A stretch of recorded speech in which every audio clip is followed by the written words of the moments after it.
देवबापाच्या नावाला धन्यवाद देतो। छोटीशी प्रार्थना करूया आणि सुरुवात करू आपण। पवित्र पवित्र सेनाधीश प्रभू परमेश्वरा, देवबापा तुझ्या पायाजवळ स्वतःला नम्र करतो आणि आज प्रभू परमेश्वर बाप्पा तुझ्या नावाला धन्यवाद देतो की बाप्पा ही गोड वेळ तू आम्हाला दिलीस की यासाठी की आम्ही वचनातून शिकावं, वचन शिकावं, आम्हाला आध्यात्मिकरित्या मार्गदर्शन कर, पवित्रात्मा तू गायडन्स कर। तुझ्या प्रभू तुझ्या मार्गदर्शनाखाली आम्हाला चालव आणि सर्वजण तुझ्या हातात समर्पित होतो आणि तू मार्गदर्शन कर, तू आशीर्वाद दे देवबापा, तू चालव, तुझ्या हातात स्वतःला देऊन टाकत आहोत। ऐकणाऱ्या प्रत्येकाला कृपा दे, ऐकणाऱ्या प्रत्येकाला आशीर्वादित कर आणि प्रभू या सर्व गोष्टींमध्ये आमची मदत कर। तारणाऱ्या प्रभू येशूच्या द्वारे प्रार्थना केली म्हणून आहे, आमेन आमेन। आपण आज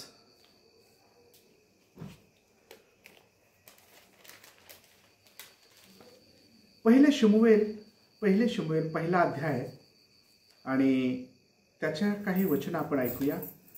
पहिल्या अध्यायाची काही वचनं आहेत पहिल्या वचनापासून। एफ्राईमाच्या डोंगराळ प्रदेशातील रामायथाईम सोफीम नामक नगराचा रहिवाशी एक पुरुष होता। त्याचे नाव एलकाना बिन यहोराम बिन एलिहू बिन तोहू बिन सुफ एफ्राईमी असे होते। त्याचं नाव एलकाना होतं आणि ह्या एलकाना आता दुसरं वचन, त्यास दोन बायका होत्या, एकीचे नाव हन्ना व दुसरीचे नाव पनिन्ना। आता पनिन्ना जी होती त्या पनिन्नेस मुले बाळे झाली होती, पण हन्नेस काही अपत्य किंवा मुलं बाळे झाले नाही, अपत्य नव्हते। आता पुढे पाहूयात, हा पुरुष दरवर्षी आपल्या नगराहून सैन्याचा देव परमेश्वर याची आराधना करावयास किंवा करण्यास व होम बली अर्पिण्यास शिलो येथे जात असे। एलीचे दोन पुत्र हफनी व फिनहास हे परमेश्वराचे याजक तेथे असत। एलकाना यज्ञ करीत तेव्हा तो आपली स्त्री पनिन्नाईला व तिच्या सर्व पुत्राला व कन्यास वाटा देत असे। आता पाचवं वचन कुणीतरी वाचा, पाचवं वचन। हन्नेस तो दुप्पट वाटा देईल, कारण तिच्यावर त्याची प्रीती असेल, परंतु परमेश्वराने तिची कूस बंद केली होती। बस। आता हे वचन असं सांगते की हन्नेची परमेश्वराने कूस बंद केली होती। आता हा जो एलकाना आहे त्या दोघींचा नवरा हन्ना आणि पनिन्ना लेकरं बाळ होते, पनिन्नाला सर्व मुलं बाळ होते, पण हन्नाला नव्हते। आणि हन्ना ही पण त्याची पत्नी होती, परंतु हन्नेवर त्या एलकानाचं तिच्यावर खूप प्रेम होतं, तिच्यावर तिचा जीव होता त्याचा। आणि मग झालं असं की हन्नेला क्षमा करा, तो दुप्पट वाटा देईल, कारण तिच्यावर तिच्या नवऱ्याची प्रीती होती। परंतु हे पुढे असं लिहिलंय, परमेश्वराने त्या हन्नेची कूस बंद केली होती, म्हणून आता तिला लेकरू बाळ नव्हतं। देवाने कूस बंद केली होती, मग कूस बंद केल्यामुळे तिला काही लेकरू बाळ नाही। मग या ठिकाणी आम्ही पाहतो, जर देवबापाचं प्रेम आहे तिच्यावरही देवाचं प्रेम होतं आणि पनिन्नेवर म्हणजे हन्ना जी काही पनिन्ना होती, हन्ना आणि ही पनिन्ना, तर हन्नेची कूस जी आहे ती बंद आहे, कारण ती देवबापानेही बंद केलेली आहे असं आम्ही वाचतो। तर परमेश्वराने या ठिकाणी जे काही केलं आहे ते कोणाला आवडेल किंवा नाही आवडणार मला माहित नाही, परंतु तुम्हाला असे विचार येतील की देवबापाने तिची कूस का बंद केली होती, हन्नेची कूस का बंद केली होती देवबापाने, का असं कसं काय केलं, देवाने का तिच्यावर अन्याय केला का, आणि देवाने तिची कूस का बंद करावी, मग देवाने तिच्यावर अन्यायच केला असं म्हणायला हरकत नाही सध्या तरी। देव असं का करतो बरं, एकाला हे करतो आशीर्वाद करतो लेकर बाळ, दुसऱ्याला काहीच नाही। तर प्रिजनो हे असं नाही, तर हे असं आहे की हन्ना आणि हन्नेचं जे काही जीवन आहे ते एक आशीर्वादित आणि चांगलं जीवन होतं. हन्ना एक समर्पित होतीच ती. आणि देवाला एकदा असं वाटत होतंच हन्नेबद्दल की हन्ना कधीतरी मला हाक मारेल, कधीतरी माझी प्रार्थना करेल आणि तिच्यासाठी मी असं अद्भुत कार्य करेन की तिला समजेल त्यावेळेला की ज्यावेळेस ती मला हाक मारेल त्यावेळेस मी तिला उत्तर देईल आणि तिला समजेल की ती माझं लेकरू आहे. आणि तिला हे समजेल की मी तिच्यावर प्रीती करतो, मी देव आहे आणि मी तिला कधीच टाकले नाही, मी तिला सोडलं नाही. आणि ती माझी हन्ना जी आहे, जशी पनिन्नाला देवाने आशीर्वाद केले, मुलं बाळ अगोदरच दिलेले आहेत आणि हा एल्काना ह्या दोघींचा नवरा आहे. परंतु असं आहे की या हन्नेला का लेकरू बाळ? देवबापाने कूस बंद केल्यानंतर प्रश्नच येत नाही, तर कधीच होणार नाही. ज्या वेळेला प्रभूने बंद केलं म्हटल्यावर तिथं विषय संपला. आज असं आहे की अनेक लोकांना वाटतं काही स्त्रिया ज्या आहेत त्या वांज आहेत, काही स्त्रिया आहेत की ज्यांना लेकरू बाळ नाही, भरपूर दिवस लेकरू बाळ नाही, काय करायचं, कसं करायचं, देव कधी माझ्याकडे पाहिल, देव कसं काय करेल, असं म्हणून जमत नाही प्रियजन. तर या शास्त्रभागातून एक धडा म्हणजे शिकण्यासारखं हे करायला पाहिजे की आपण गप्प राहू नये, आपण प्रार्थना करावी, आपण हाक मारावी, आपण देवाकडे जावं, आपण ढळाढळा रडावं. आणि प्रियजन हो, ज्या वेळेला सर्व काही चांगलं होतं, सर्व चांगलं होतं, हिला लेकरू बाळ नव्हतं तरी देवबाप्पाला धन्यवाद, तरी प्रेज लॉर्ड. पण काय झालं, ही जी पनिन्ना आहे जिला मुलबाळ झाले होते ती हनन्नेला त्रास देत होती. म्हणजे लेकरू बाळ जिला झालेलं आहे ती न झालेल्या म्हणजे हन्नेला ती कसं हे म्हणजे सतवायची तिला अशा प्रकारे. आणि म्हणून तिला खूप दुःख वाटायचं की ज्या वेळेला ती त्याला सत्वत होती किंवा तिला सत्वायची किंवा तिला काय म्हणायचं त्याला की ती जी होती हन्ना ते सर्व काही निमितपणे सहन करेल. पण एकदा असं झालं, असं लिहिलंय की पनिन्ना जी आहे हे 7व्या वचनामध्ये, पनिन्ना तिला चिडवीत असे, चिडवणं, तेव्हा ती रडे व काही खात नसे. हे चिडवणं जे आहे तिला चिडवायचं, तिला ते खाली लेखायचं, तिला हे करायचं, असं आपण करतो ना, काही लोक करतात. तसं करू नये कधी. जिला काही नाही, जिच्याकडे मग तिला काही लेकरूबाळ ज्याला नाही त्याला कसं लोक किती दृष्टिकोनातून वाईट दृष्टिकोनातून पाहतात. तिला चिडवतात काय, तिला तुच्छ लेखतात काय, तिच्याकडे बाळ देत नाहीत काय, तिला वांजोटी म्हणतात काय, है ना बरं. आणि मग तिची दैन्यावस्था होते. ती दैन्यावस्था किंवा तिचं खूप दुःख मन आणि अंतःकरण असं हे होतं तिचं की अरे मी कोणाला सांगू, मी काय करू आता ह्या गोष्टीबद्दल, याला उपाय काय, काहीच उपाय नाही तिच्याकडं. पण प्रियजन हो, ही जी हन्ना होती ही देवावर प्रेम करणारी होती. आणि ज्या वेळेला हे मंदिराला गेले शिलो येथे आणि त्या ठिकाणी तिने प्रार्थना केली, त्या ठिकाणी ती ढळाढळा रडली असं लिहिलेलं आहे. पवित्र शास्त्र म्हणतं की हन्ना त्या मंदिरात जाऊन प्रार्थना केली. प्रियजन हो, आणि ती ज्या वेळेला प्रार्थना करत होती तेव्हा एली याजक त्या ठिकाणी होता. आणि एली याजकला असं वाटलं की ही काहीतरी द्राक्षरसानेच मस्त काहीतरी द्राक्षरस सकाळी सकाळी यानं सेवन केलं आहे. आणि म्हणून ते म्हटले की आपल्या गुंगीतून बाहेर ये, आपल्या याच्यातून बाहेर ये, तू सकाळी सकाळी काय मस्त झालं असं तिला वाटत होतं. आणि मग ती म्हणू लागली, मी काही अधमश्री नाही, मी देवबाप्पाला करुणा भागून रडत आहे आणि जे मी मागणं करत आहे ते देवालाच माहीत आहे. त्यांनी म्हटलं अरे देवाला प्रार्थना करते का, मग देव तुला, परमेश्वर तुझं जे मागणं आहे ते देव. परंतु आम्ही प्रार्थना या ठिकाणी जी शिकतोय, आम्ही शिकत आहोत की प्रार्थना जी आहे ते प्रार्थनेचं उत्तर प्रभू कसं देतो. ही कूस बंद करायचं कारण हेच होतं की तिने एक वेळ तरी देवाचा अनुभव घ्यावा.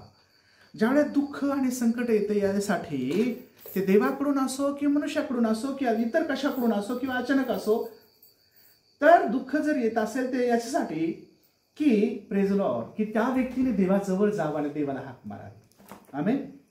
त्या व्यक्तीने ज्याच्यावर दुःख आलंय, ज्याच्यावर संकट आले, ज्याच्यावर अशी आपत्ती विपत्ती आली, ज्याची कूस बंद आहे, ज्याच्यामध्ये प्रॉब्लेम आहे, ज्याच्यावर संकटामध्ये तो असं घेरला गेलेला आहे आणि ज्याला कुठंच काही थारावारा राहिला नाही, त्याचं म्हणजे कुठंच असं आशा राहिली नाही, त्याने देवाकडे जावं.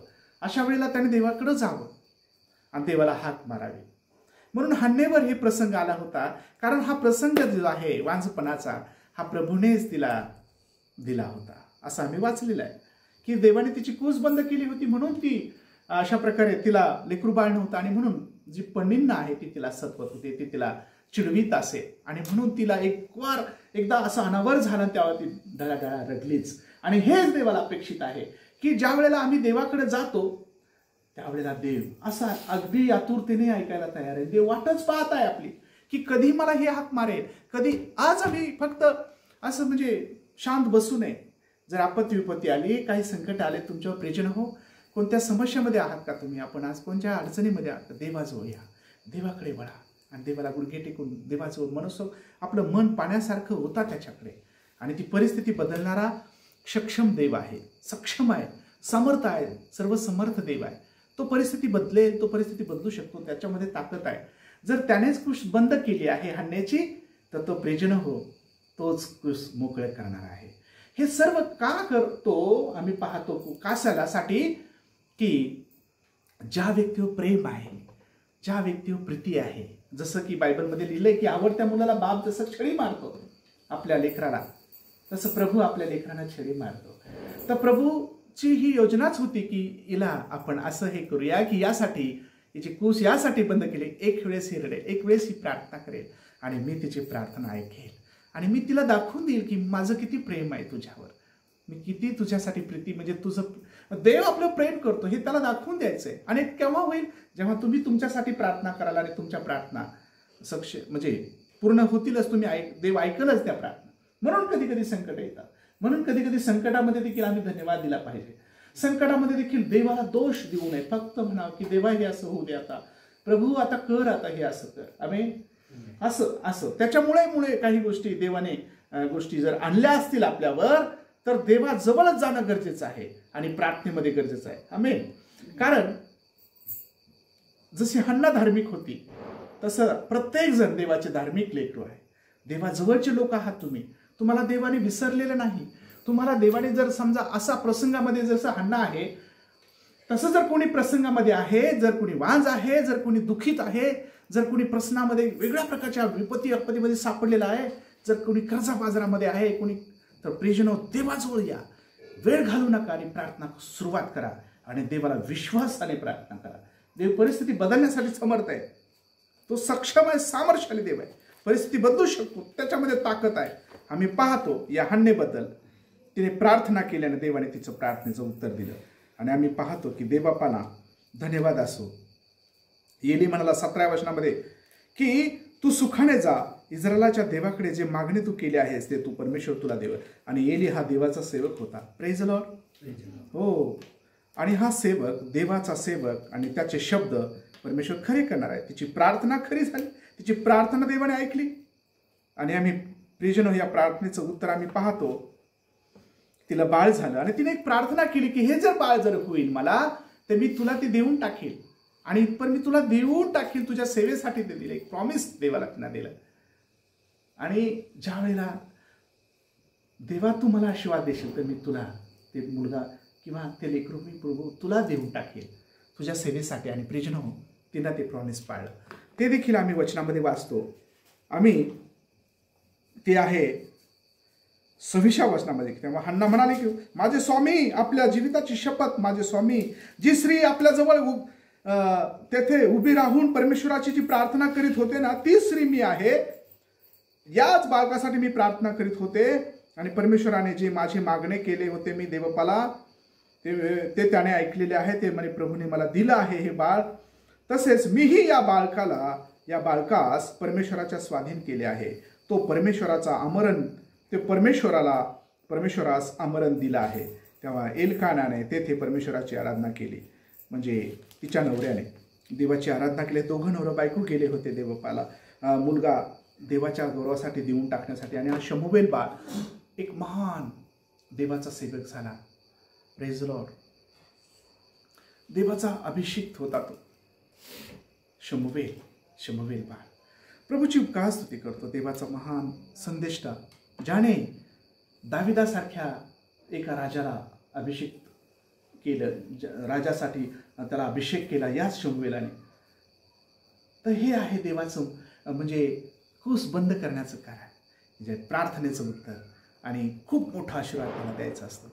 जर आज खूप वर्ष तुम्हाला लागले आहेत, तुम्हाला असं वाटतं कोणी माझ्याकडे लक्ष देत नाही, कोणी माझ्याकडे कोणी पाहत नाही, आता मी कसं काय करू, इतके दिवस झाले, मला देवाने सोडले वाटतं, माझ्यावर शाप येत वाटतं, हे असं काहीही मनात आणू नका.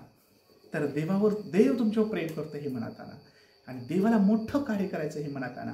या हन्नेच्या जीवनामध्ये आम्ही पाहतो की हन्नेला असा आशीर्वाद दिला की तिचं मागणं पूर्ण केलं, तिची प्रार्थना ऐकली, शमूएल बाळ दिलं, आणि या शमूएल बाळ म्हणजे शमूएल मोठा झाला, तो देवाचा महान व्यक्ती होता, महान संदेष्टा होता, आणि प्रेज द लॉर्ड, तो शेवटचा शास्त्र आणि फर्स्ट संदेष्टा होता इस्रायलाचा. आमेन.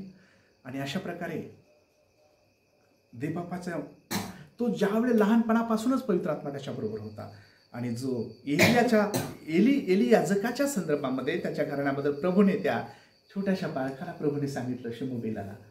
आमेन. असं देव राहतो ज्यावेळेला प्रियजन हो, ज्यावेळेला देव देण्याचं ठरवतो, देव ठरवतो तुम्हाला देण्यासाठी, तेव्हा ते फार उत्तम आणि चांगलं असतं. पण ते त्याच्याकडून घ्या. ती वेळ कितीही कशी आली, काही प्रसंगाला किती वर्ष गेले तरी हरकत नाही, पण ज्यावेळेस देव देईल ना ते खूप सुंदर देईल, याच्यासारखं शमूएल बाळासारखं. आणि म्हणून तुमच्या कोणत्याच गोष्टीबद्दल तुम्ही खंत करू नका, तर देवाला धन्यवाद द्या, कारण देव हा खूप चांगला आहे. पवित्र शास्त्र सांगतं परमेश्वर वांझ स्त्रीला गृहिणी करून मुलांची आनंदी माता करतो, असं एक वचन आहे, ते आपण वाचूया. ते आहे स्तोत्रसंहिता 113चं 9वं वचन. त्या ठिकाणी आहे की त्या ठिकाणी असं आहे की तो वांझ स्त्रीला मुलांची आनंदी माता करतो, नाही का? वांझ स्त्रीला गृहिणी करून, वाचा, तो वांझ स्त्रीला गृहिणी करून मुलांची आनंदी माता करीत. मुलांची आनंदी माता, तो वांझ स्त्रीला गृहिणी करून, देवाची इच्छाच असते तिला आनंदी माता करावं. देवाची हीच इच्छा, कोणी असो प्रियजन हो, तुम्ही ख्रिस्ताला ओळखणारे नसले तरी चालेल, पण जर का तुम्हाला अनुभव घ्यायचा असेल तर मन आणि अंतःकरण तर लावावंच लागेल.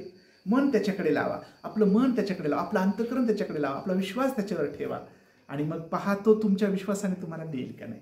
इतकं सुंदर देईल, इतकं चांगलं देईल, इतकं गोड देईल, इतकं अप्रतिम देईल, इतकं छान देईल, इतकं चांगलं देईल, तुमच्या मनापेक्षा सुंदर. आणि मग देवाकडे प्रार्थना करा विश्वासाने. हालेलुया. कारण आम्ही पाहतो ज्यावेळेला आम्ही अशा प्रकारे प्रार्थना केली तर प्रार्थना आमची प्रभू परमेश्वर ऐकतो. आणि म्हणून आम्ही याकोबाच्या पुस्तकामध्ये जर पाहिलं 5वा अध्याय 16 वचनामध्ये, तर त्या ठिकाणी नीतिमानाची प्रार्थना कार्य करण्यास प्रबळ असते असं लिहिलं आहे. आमीन. जो धार्मिक आहे, जो देवावर प्रेम करणारे लोक आहेत, जे देवाला ओळखणारे लोक आहेत, जे सुरुवातीलाच आता देवाला ओळखायला सुरुवात केली, ते नीतिमान आहे, ते आशीर्वाद देते, तुम्ही चांगले धार्मिक आहात आणि तुमची प्रार्थना देव ऐकेल, तुम्ही नीतिमान आहात. आमेन. म्हणून ती प्रार्थना देव ऐकतो. त्याचप्रमाणे आम्ही पाहतो या प्रार्थनेसंदर्भामध्ये, आणि लुकर्षवर्तमान याचा 18वा अध्याय आणि 1ल्या वचनामध्ये जर पाहिलं तर प्रभू म्हणतो त्याने सर्वदा प्रार्थना करावी, खचून जाऊ नये. एक दाखला त्याने दिलेला आहे विधवेचा. ते एक मोठा तिथे हे आहे, व्यक्ती आहे, तो असा आहे की तो देवाला भीत नाही आणि माणसाला जुमानित नाही, असा अन्यायी कारभारी तिथे आहे. आणि मग एक विधवा तिच्याकडे येते आणि ती म्हणते, अहो माझी दाद लावा, माझी दाद लावा. आणि तो म्हणतो अन्यायकार, म्हणजे ही बाई जी आहे मला नेहमी येते राव, सतवते, एक काम करायचं, पहिलं मिटून टाका बरं, नाहीतर ही मला रंजीस आणेल, असं तिथं आहे. कुठे ते लुकर्षपद 18व्या अध्यायाच्या 1ल्या वचनापासून पुढे. तर ती त्याच्याकडे जाते आणि तिच्या आग्रहामुळे, तिच्या त्या तिला असं वाटतं की त्या माणसाला वाटतंय की अन्याय कारभार, त्या अन्यायाला म्हणजे तो जो देवाला भीत नाही, माणसाला जुमानीत असा व्यक्ती आहे, त्याला वाटतं की ही जर माझ्याकडे जर नेहमीच कटकट करत आहे मागणे, तर मी जर हिचं मागणं पहिलं मिटवून टाका, कारण ही मला असे सतवील. तो अन्यायी कारभारी जरी असा म्हणतो, तर प्रभू तर किती चांगला आहे आपला, तो का तुमची प्रार्थना ऐकणार नाही का? आम्ही म्हणून देव तो खूप चांगला आहे, तो कृपाळू कणवाळू बंधक हृदयचा सागर आहे. तो प्रार्थना ऐकण्यासाठीच तुमची आपले कान त्याने लावलेले आहेत. फक्त लोक योग्य वेळेला हाक मारत नाही.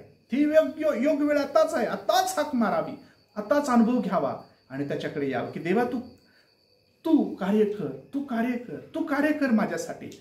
त्या हन्नेने प्रार्थना केली. तिथून ती जी पनिन्ना होती ती सतवत होती, तिला फार चिडवीत होते आणि म्हणून ती दुःखी व्हायची आणि तिला फार दुःख व्हायचं. परंतु देवाजवळ ती रडली. हे जे दुःख व्यक्त कुठं करायचं तर माणसाकडे कुरकुर करू नका. माणसं तुम्हाला हसतील, पण देवाकडे जा आणि देवाला आपलं मन पाण्यासारखं ओता, रडा त्याच्याजवळ. कारण तो तुमचे अश्रू ओलांडून जात नाही, आपले अश्रू ओलांडून जात नाही. म्हणून त्याच्याजवळ अश्रू गाळा, देवाजवळ गुडघे टेका, त्याच्याकडे या, माणसाजवळ नाही. आणि म्हणून कारण हा देव आहे आणि देव तुमच्या प्रार्थना ऐकणार आहे. कारण तुम्ही देवावर प्रेम करणारे व्हावे, तुम्ही देवाला ओळखावे, तुम्ही देवाला ओळखावं. म्हणूनच हा प्रसंग माणूस या हन्नेसारखा अनेकावर आणतो. संकट, दुःख आणि आले तरी दुःख म्हणजे देवाला दोष देणारं हृदय नसलं पाहिजे, तर देवाला थँक्यू म्हणणारं आणि देवाची कृपाने आशीर्वाद घेणारं हृदय तुमचं आणि माझं पाहिजे. आमेन, प्रेज लॉर्ड. तेव्हा अशा प्रकारे आम्ही प्रार्थनेमध्ये मागावं. आता उत्पत्तीचं पुस्तक याचा 25वा अध्याय 21 वचन कोणीतरी वाचा. त्या ठिकाणी या विषयामध्ये आहे की उत्पत्तीचं 25वा त्या ठिकाणी काय आहे? 21. हो, 25वा अध्याय 21 वचन. बर, इसाकाने हो. आपल्या बायकोसाठी परमेश्वराची विनवणी केली, कारण ती बांझ होती. हो. परमेश्वराने त्याची विनवणी ऐकली आणि त्याची स्त्री रिबका गर्भवती झाली. हो, म्हणजे इथं पहा, जी काही म्हणजे इसहाकाने आपल्या बायकोसाठी प्रार्थना केली, विनंती केली देवाजवळ. कारण इसहाकाची बायको वांझ होती आणि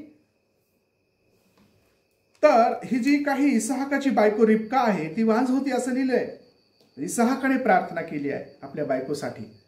आणि वा प्रिजन हो, देवबापाने त्या रिबकेची आठवण केली, त्याची प्रार्थना ऐकली. Praise Lord. देवाने त्याची प्रार्थना ऐकली, परमेश्वराने ती विनंती ऐकली, असं हे 21 वचन सांगते उत्पत्तीच्या पुस्तकामध्ये 25-21 मध्ये. म्हणजे रिबका देखील वांझ होती असं लिहिलं इथं, राईट. इसहाकाने आपल्या बायकोसाठी परमेश्वराची विनंती केली कारण ती वांझ होती असं लिहिलंय, बरोबर आहे.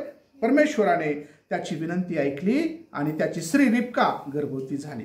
म्हणजे ह्या इसहाक जो आहे किती महत्वाचा आहे, त्याने किती प्रार्थना केली आपल्या बायकोसाठी आणि देवाने ती प्रार्थना ऐकली.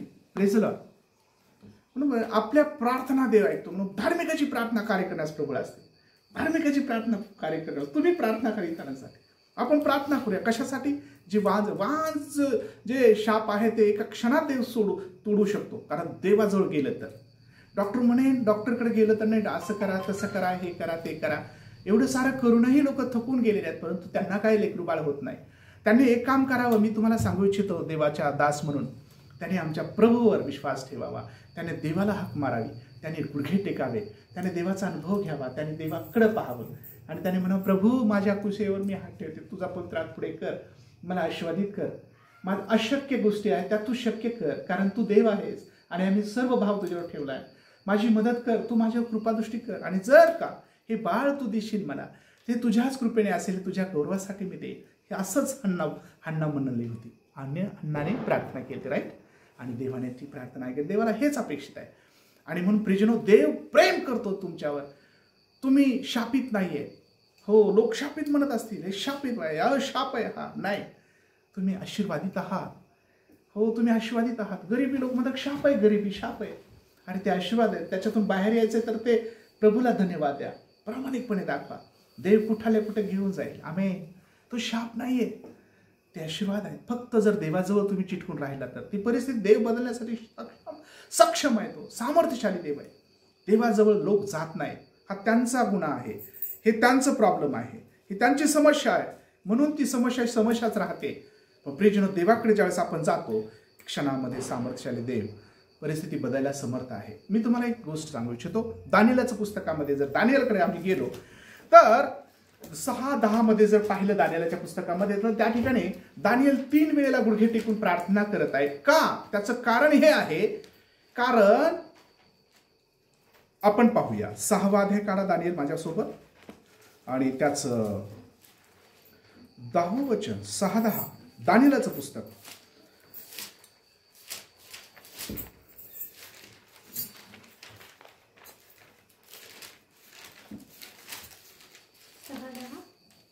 हो या फरमानावर सही झाली आहे असे दानिएलाने ऐकले. तेव्हा तो आपल्या घरी गेला. त्याच्या खोलीतल्या खिडक्या यरुशलेमेच्या दिशेकडे असून उघड्या होत्या. त्याने आपल्या नित्यक्रमाप्रमाणे दिवसातून 3दा गुडघे टेकून प्रार्थना केली व आपल्या देवाचा धन्यवाद केला. आमेन. त्याने आपल्या देवाचा धन्यवाद केला. 3 वेळेस गुडघे टेकल्या. म्हणजे यरुशलेमकडे त्या खिडक्या ज्या होत्या त्या उघड्या होत्या आणि त्याने उघड्याच ठेवल्या त्या आणि मग 3दा प्रार्थना केली. पण त्याचं कारण काय होतं, ते का प्रार्थना करत होता हे आम्हाला पाहायला पाहिजे. तर त्याचं कारण जे आहे हे 6व्या अध्यायाचं 7वं वचन, राजातले सर्व म्हणजे देशाध्यक्ष, नायब, अधिपती, प्रांताधिकारी, मंत्री व सरदार यांनी असा विचार असा केलेला आहे की अशी एक राजाज्ञा व्हावी व अशी एक सक्त ग्वाही फिरविली जावी की हे राजा 3 दिवसापर्यंत आपल्याशिवाय, क्षमा करा, 30 दिवसापर्यंत म्हणजे 1 महिनाभरापर्यंत आपल्याशिवाय कोणाही देवाची अथवा मानवाची आराधना कोणी करील तर त्यास सिंहाच्या गुहेत टाकावे. आणि त्याने फरमानावर सही केली त्या दार्यावेश राजाने. आणि हा दार्यावेश राजाचं जे हे होतं म्हणजे त्याने एकदा सही केली, संपला विषय. आणि मेदी आणि पारसीचा जे हुकूम होता तो फार कडक होता. कितीही गोष्ट काहीही झाली तर त्याच्यामध्ये कोणीच फेरफार करू शकत नाही. एकदा ग्वाही फिरवली, एकदा सही झाली. मग या दार्यावेश राजाने अशी मागे पुढे न पाहता लगेच लोकांच्यासाठी काहीतरी, हो ठीक आहे करा. आणि मग त्याच्याशिवाय 30 दिवसामध्ये फक्त त्याचीच उपासना करायची. बरोबर आहे की आपल्याशिवाय असं आहे नाही त्या ठिकाणी, हो तुमच्याशिवाय. आणि म्हणून असं आहे की सक्त द्वाई फिरवावी की हे राजा 30 दिवसापर्यंत आपल्याशिवाय कोणाही देवाची अथवा मनुष्याची आराधना करायची नाही, दुसऱ्या कोणाची, तुमचीच आराधना करायची, तुमच्या पुढेच हे करायचंय. तर प्रियजनो, अशा प्रकारे या ठिकाणी त्याने सही केली. त्याला बरं वाटलं आणि मग त्याची उपासना करण्याची वेळ, सर्वांनी त्याची उपासना केली. परंतु आता दानिएलाचा प्रसंग आला की तू का करत नाहीस. कारण प्रियजनो, कोण्याही देवताची, कोण्याही दगडाधोंड्याची, कोण्याही एखाद्या पुतळ्याची किंवा कोळशाची उपासना करू नको. आकाशातील खाली आणि पृथ्वीच्या वर एकच देव आहे, परमेश्वर. सर्व जगांना निर्माण करता परमेश्वर, त्याचीच उपासना कर, त्याचीच भक्ती कर, असं लिहिलं आहे बायबलमध्ये. म्हणून हा विश्वास होता देवाशी, तो प्रामाणिकपणे होता. आणि म्हणून त्याला देवाचीच प्रार्थना करणं भाग होतं. आणि तो त्याची प्रार्थना करू लागला. तर खिडक्या उघड्या होत्या यरुशलेमच्या दिशेकडून. सांगायचं तात्पर्य हे की प्रियजन हो, तो न घाबरता त्याने प्रार्थना केली आणि प्रार्थनेचं उत्तर देवाने त्याला दिलं. आम्ही पाहतो सिंहाच्या गुहेमध्ये, आम्ही पाहतो की त्यांना आणि जर करणार नाही तर सिंहाच्या गुहेत टाकायचंय. तर हे फार मोठं आव्हान आहे की जर आपण प्रार्थना करू देवाची तर आपल्याला सिंहाच्या गुहेत टाकल्या जाईल. हे मोठं आव्हान होतं. परंतु एक विश्वास होता दानिएलाचा की जो देवाने मला इथपर्यंत आणलंय तो देव सोडेल आणि तो समर्थ आहे सोडण्यासाठी. तर प्रियजनो, त्याच परमेश्वर देव बाप्पाने ज्याची तो उपासना करत होता, प्रार्थना करत होता, जो विश्वास त्याचा होता, त्या विश्वासाने त्याला जिंकून दिला तो आशीर्वाद. आणि सिंहाच्या गुहेमध्ये टाकण्यात आलं. त्याला कंप्लेंट झाली सर्व. राजाला देखील बोलवण्यात आलं. हे असं करतो, ही गोष्ट खरी का? म्हणजे हो. तर प्रियजनो हो, त्याला सिंहाच्या गुहेत टाकण्यात आलं. कारण राजाला देखील काही करता आलं नाही. राजाचं प्रेम होतं दानिएलावर, परंतु राजा काही करू शकला नाही. तर प्रियजनो हो, देवाच्या दृष्टिकोनातून दानिएलाने काही चूक केली नव्हती. पण या माणसाचाच कावा होता आणि त्याचं काव्या बाजाने हे सर्व गोष्टी केल्या होत्या. दानिएलाला उच्चपदी जे परमेश्वराने नेऊन ठेवलं होतं त्याला कसं खाली पाडायचं याच्या संदर्भामध्येच हे कट कारस्थान लोकांनी केलं होतं. परंतु प्रियजन हो, देवाने ते हाणून पाडलं आणि दानिएलाला सिंहाच्या गुहेत टाकण्यात आलं. पण दानिएलाला सिंहाच्या गुहेत टाकल्यानंतर जे सिंह होते ते शांत राहिले, त्याने दानिएलाला खाल्लंच नाही असं आम्ही पाहतो. आणि मग सकाळी पहाटेच हा राजा आला, कारण याचं प्रेम दानिएलावर होतं या राजाचं. आणि त्याने म्हटलं की दानिएला, देवाच्या प्रिय अभिषिक्त म्हणजे दासा किंवा देवाच्या प्रिय सेवका, तू सुखरूप आहेस का, की तुला काही झालं नाही का तू? त्याने म्हणलं हो हो महाराज, चिरोई असा तुमचा जयकार हो, तुमचा म्हणजे चिरायू असा तुम्ही, की देवबापाची स्तुती करतो मी, की प्रभूच्या दृष्टिकोनातूनही मी काही चुका केल्या नाहीत किंवा तुमच्या दृष्टिकोनातूनही मी काही पाप केले नाही आणि मी सुखरूप आहे आपला दास. Praise the Lord. हो, ह्या सर्व गोष्टी आम्ही इथं वाचतो.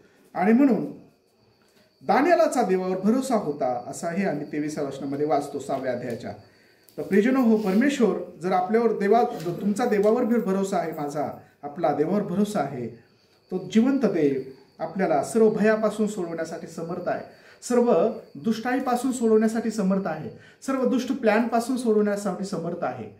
जर तुम्ही देवावर विश्वास ठेवून प्रार्थना कराल तर याने गुडघ्या टेकून 3 वेळेस प्रार्थना करत होता दिवसातून, तर हे त्याचं मर्म आहे की त्याच्या प्रार्थना देवाजवळ जातात आणि देव त्यांच्यासाठी त्या सिंहाचे तोंडे बंद करतो. हे आहे विश्वास. आणि अशा असाव्यात आमच्या प्रार्थना. जर संकट आले, जर तुफान आले, जर काहीही अडचणी आल्या, तर प्रियजन हो, आम्ही देवावर भाव ठेवावा. आमच्या प्रार्थना बंद करू नये. आम्ही एकमेकांसाठी प्रार्थना करावी, आम्ही दुसऱ्यासाठी मध्यस्थी करावी. आमच्या स्वतःवर प्रार्थना करतो आपण, आम्ही दुसऱ्यासाठी मध्यस्थी करावी, दुसऱ्यासाठी गुडघे टेकावे, दुसऱ्यासाठी देवाजवळ रडावं, कळवळ्याने प्रार्थना करावी, त्यांची बंधनं तुटावेत म्हणून, त्यांनी विश्वासात यावे म्हणून. त्यांना जमत नसेल प्रार्थना, त्यांना धीर द्यावा, त्यांना सुवार्ता सांगावी, त्यांना तारणारा प्रभू तुमच्यावर प्रेम करतो हे सांगावं. आणि प्रियजन हो, ज्यावेळेस आम्ही दुसऱ्यासाठी करतो तेव्हा आम्ही आश्रयित होतो. आणि मग आम्ही पाहतो की दानिएलाला प्रभूने कसं वाचवलं, हे त्याच्या प्रार्थनेचं उत्तर आहे, त्याच्या विश्वासाचं उत्तर आहे, त्याचा देवावरील भरोसा त्याचं ते उत्तर आहे. तेव्हा दानिएलाच्या म्हणजे जो दारियावेश होता त्याला फार आनंद झाला आणि प्रभू परमेश्वराने त्या दानिएलाला त्याच्या कारकिर्दीमध्ये फार भाग्यात चढविले असं लिहिलंय त्या 28 शेवटच्या वचनामध्ये 6:28 मध्ये. आणि दानिएल अगदी उच्च पदाला गेला कारण देव त्याच्याबरोबर होता. ज्यावेळेस लोक तुम्हाला खाली वळतील, लोक तुम्हाला काहीतरी करतील, तेव्हा घाबरू नका. देव तुम्हाला फार मोठ्या उंच पदाला घेऊन जाईल. पण त्याच्याकडे पहा. आम्ही दानिएल फक्त देवाकडे पाहणारा होता. तो कधी भिला नाही लोकांना. आणि घाबरू नका. तुमच्यावर जे कारस्थान केलेले आहे, कारस्थान करतात, त्याला भिवू नका. तर देवावर भाव ठेवा, देवावर विश्वास ठेवा. आणि प्रियजनो हो, तुम्ही प्रार्थना करायचं बंद करू नका. लोकांनी म्हटले प्रार्थना बंद झाल्या पाहिजे, प्रार्थना बंद करा. अरे का करा प्रार्थना बंद? आम्ही तर कोणाला डिस्टर्ब करत नाहीत. आम्ही आमच्या देवबापाची उपासना करावी, ज्याला त्याला हे आहे, मुभा आहे. आणि म्हणून काहीही अडचण आल्या, देवाला प्रार्थना धन्यवादाची करा. देवा जो प्रार्थना करा तो तुमच्यावर प्रेम करणारा देव सर्व संकटातून सोडवण्यासाठी सक्षम आहे. आणि जे तुमच्या विरोधात आहे तेच तुमचे मित्र होतील. ते म्हणतील अरे नाही खरं आहे, तुम्ही प्रार्थना चालू ठेवा, तुमच्या प्रार्थनेत सामर्थ्य आहे आणि तुम्ही जिवंत देवाचे लोक आहात. आणि तो जिवंत देव तो खूप महान आहे हे आम्हाला समजलेलं आहे. तर प्रियजनो, अशा प्रकारे परमेश्वर अद्भुत कार्य करतो, संकट येऊ देतो यासाठी की लोकांनी प्रार्थना करावी, लोकांनी प्रार्थनेचं उत्तर पाहावं, ऐकावं, त्यांना भेटावं. आणि परिस्थिती परमेश्वर त्यांची बदलतो कारण देव त्यांच्यावर प्रेम करतो असं आहे. तेव्हा या हन्नेबद्दल आम्ही पाहिलं की हन्ना कशी प्रकारची वांज होती. देवाने तिची कुस बंद केली होती, प्रभूने तिची कुस चालू केली जेव्हा तिने प्रार्थना केली. तिच्यावर देव रुसला होता, नाराज होता हन्नेवर म्हणून नाही, तर देवाला हे करायचं, देवाचं प्रेम तिच्यावर होतं. आमेन. देवाचं प्रेम तिच्यावर होतं, देवाचं प्रेम आमच्यावर आहे म्हणून आम्हाला कदाचित संकट आहे, कारण दुःख आहे, अडचणीत आहोत आम्ही देवाकडे पाहावं आणि तिची काठी सोडू नये, विश्वास डगमगू देऊ नये, प्रार्थनेमध्ये सामर्थ्याने देवाच्या कृपेत राहावं, बलवान व्हावं आणि त्याचे गोड अनुभव आम्ही घ्यावे. म्हणून अशी परिस्थिती आहे असं म्हणा, कारण ही परिस्थिती बदलणारा देवच आहे. म्हणून प्रियजनो, ही परिस्थिती देवाने जर आणली असेल कदाचित तर घाबरू नका. देवच ती परिस्थिती बदलेल आणि तुम्ही त्या परिस्थितीतून बाहेर याल. कारण देवाला काहीतरी चांगलं करायचं आहे. कारण देवाचं प्रेम तुमच्यावर खूप अफाट आहे, अप्रतिम प्रेम आहे, तुमचं खूप मोठं प्रेम आहे. आणि ते प्रेम फक्त त्याला म्हणा देवा धन्यवाद, तू ऐकत आहेस, माझी सर्व परिस्थिती तुला माहीत आहे आणि या परिस्थितीत मला कृपा दे, मला आशीर्वादित कर, माझी परिस्थिती बदल, मला परिस्थितीतून बाहेर काढ, मला आशीर्वाद दे, मी तुझ्या गौरवासाठी जगावं असं होते. माझ्याकडे लोक ज्यावेळेस पाहतील त्यावेळेस अरे हे आशीर्वादित लोक आहे, अरे ही आशीर्वादित माता आहे, अरे हिला देवाने आशीर्वाद दिला, अरे आणि देवाने दिलेल्या ह्या सर्व गोष्टी, प्रभूने याला इथपर्यंत आणल्या, प्रभूने याला पुढे घेऊन गेलेला आहे. प्रभू प्रभू आहे याचा, देव याच्या बरोबर आहे. आणि ज्यावेळेस तुमची साक्ष इतरांसाठी पारदर्शक होईल, चांगली होईल, तेव्हा लोक देखील तुमच्या मागे येतील आणि तुम्ही इतरांसाठी आशीर्वादाचं कारण बनाल. ही देवाची इच्छा आहे. मग आपल्या परिस्थितीला रडत बसू नका. परिस्थिती पुढे देवाजवळ रडा, देवाला थँक्यू म्हणा, देवाचे आशीर्वाद स्वीकारा, देवासाठी मजबूतपणे उभा राहा, देवाचं कार्य करा आणि प्रभूचं महान साक्षीदार बना. जशी हन्ना बनली, जसा दानियल बनला. म्हणून प्रार्थनेत राहा आणि प्रार्थना सर्वस्व आहे. ही प्रार्थनाच आपल्याला आपले विजय मिळवून देते. तुमचा विश्वास तुमचे विजय तुम्हाला मिळवून देते. आणि माझा विश्वास आहे की प्रभू आपणाला या वचनाच्या द्वारे बोलला आहे. सर्व गौरव देव बापाला देतो, सर्व महिमा त्याला देतो. आणि धन्यवाद, आपण सर्व आनंदाने ऐकले आहे. आमेन. थँक्यू.